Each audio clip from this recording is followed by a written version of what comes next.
Edgar Allan Poe to Helen. I saw thee once only years ago. I must not say how many, but not many. It was a July midnight, and from outside a full-orbed moon like thine own soul soaring, sought a precipitate pathway up through heaven.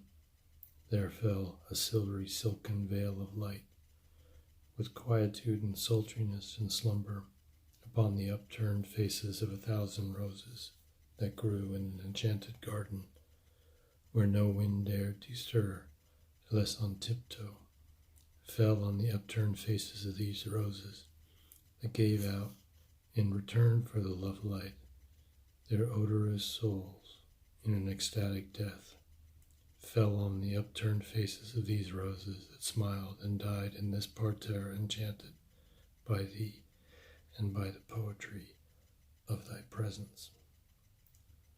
Clad all in white upon a violent bank, I saw thee half reclining, while the moon fell on thy upturned faces of the roses, and on thine own upturned, alas, in sorrow.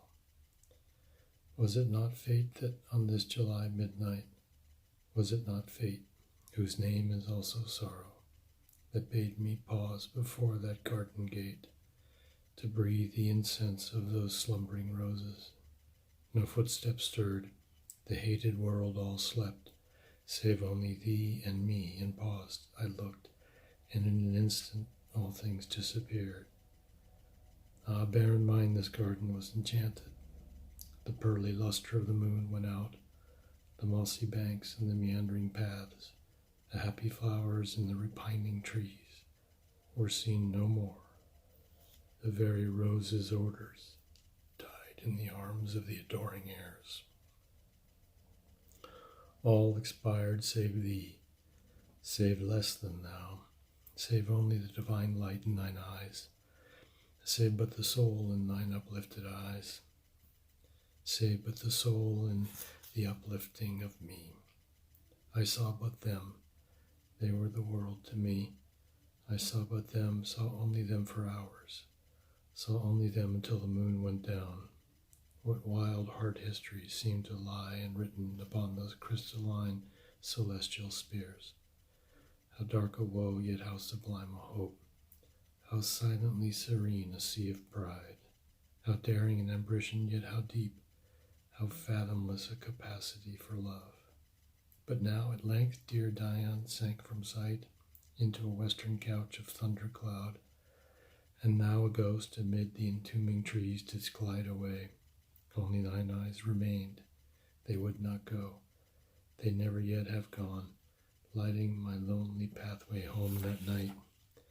They have not left me as my hopes have since.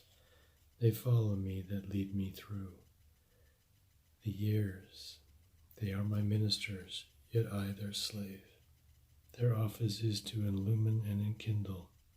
My duty to be saved by their bright light, and purified in their electric fire, and sanctioned in their Elysian fire.